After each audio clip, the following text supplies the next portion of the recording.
संतान के रूप में कौन आती है? पूर्व जन्म के कर्मों से ही हमें इस जन्म में माता पिता, भाई बहन, पति पत्नी, प्रेमिका, मित्र शत्रु, सगे संबंधी इत्यादि संसार के जितने भी रिश्ते नाते हैं सब मिलते हैं, क्योंकि इन सब को हमें या तो कुछ देना होता है या इनसे कुछ लेना होता है। वैसे ही संतान के रूप में हमारा कोई पूर्व जन्म का संबंधी ही आकर जन्म लेता है, जिसे शास्त्रों में 4 प्रकार का बताया गया है। 1. ऋणानुबंध। पूर्व जन्म का कोई ऐसा जीव जिससे आपने ऋण लिया हो या उसका किसी भी प्रकार से धन नष्ट किया हो, तो वो आपके घर में संतान बनकर जन्म लेगा और आपका धन बीमारी में या व्यर्थ के कार्यों में तब तक नष्ट करेगा जब तक उसका हिसाब पूरा ना हो। 2.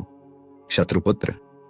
पूर्व जन्म का कोई दुश्मन आपसे बदला लेने के लिए आपके घर में संतान बनकर आएगा और बड़ा होने पर माता पिता से मारपीट, झगड़ा या उन्हें सारी जिंदगी किसी भी प्रकार से सताता ही रहेगा। हमेशा कड़वा बोलकर उनकी बेइज्जती करेगा व उन्हें दुखी रखकर खुश होगा। 3. उदासीन पुत्र।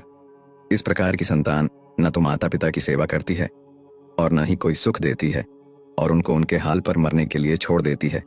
विवाह होने पर यह माता पिता से अलग हो जाते हैं। 4. सेवक पुत्र।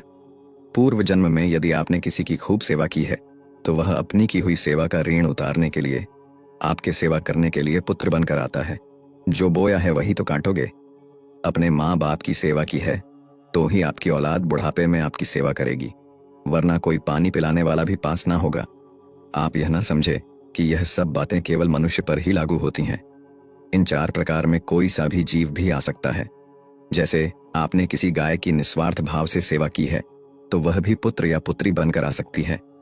यदि आपने गाय को स्वार्थवश पालकर उसके दूध देना बंद करने के पश्चात उसे घर से निकाल दिया हो तो वह ऋणानुबंध पुत्र या पुत्री बनकर जन्म लेगी। यदि आपने किसी निरपराध जीव को सताया है तो वह आपके जीवन में शत्रु बनकर आएगा। इसलिए जीवन में कभी किसी का बुरा न करें, क्योंकि प्रकृति का नियम है कि आप जो भी करोगे उसे वह आपको इस जन्म में या अगले जन्म में 100 गुना वापस करके देगी। यदि आपने किसी को 1 रुपया दिया है तो समझो आपके खाते में 100 रुपये जमा हो गए हैं। यदि आपने किसी का 1 रुपया छीना है तो समझो आपकी जमा राशि से 100 रुपये निकल गए। जरा सोचिए, आप कौन सा धन साथ लेकर आए थे और कितना साथ लेकर जाओगे। जो चले गए वो कितना सोना चांदी साथ ले गए। मरने पर जो सोना चांदी धन दौलत बैंक में पड़ा रह गया, समझो वो व्यर्थ ही कमाया। औलाद अगर अच्छी और लायक है तो उसके लिए कुछ भी छोड़कर जाने की जरूरत नहीं है, खुद ही खा कमा लेगी। और औलाद अगर बिगड़ी या नालायक है तो उसके लिए जितना मर्जी धन छोड़कर जाओ, वह चंद दिनों में सब बर्बाद करके ही चैन लेगी।